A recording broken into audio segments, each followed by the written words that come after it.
Good morning and welcome to another edition of CK and Thringy's Out on the Full. It all kicks off tonight under the lights at Cooper's Stadium, the Eastern Derby, Norwood versus Sturt.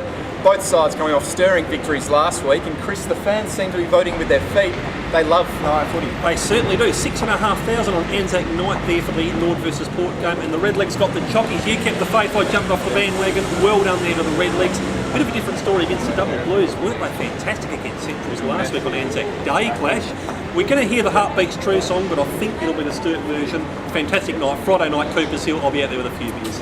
For the third week in a row, there's only the one game on Saturday, which is Port Adelaide versus South Adelaide, I should say.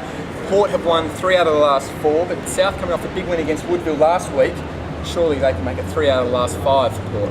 Well, bear in mind that the last time that South Adelaide won that game was at Albert Noble, of course, in 2008 when Jack Cale was there. So there's pretty stirring memories for them there. Look, Port Adelaide, they're trying hard to put it together. They're just missing a couple of big forwards. South Adelaide, magnificent game last week against the Eagles. Got right over the line, did Ron Fuller and the Noarlunga faithful crowd. They are starting to get excited down at Noarlunga at the moment, and so they should, because they'll get up in this one too. ABC TV back to the day. Moving north to Prospect Oval sees North Adelaide take on Central District. And here's a stat for you, Chris. Central have won 30 out of the last 34 games against North Adelaide. Can North turn it around? A lot of those have been at Hammer Holmes Oval, which is one thing to bear in mind. North Adelaide, gee, they had their chances against the Bays last week, didn't they? Poor old Cohen Teeley, 3 gettable shots in the last quarter. Centrals, flat as pancakes last week on Anzac Day. The Anzac spirit went out the window, unfortunately, for them. They're missing Chris Gowans. Eve Sibinala's gone overseas. They're missing some of their real keys.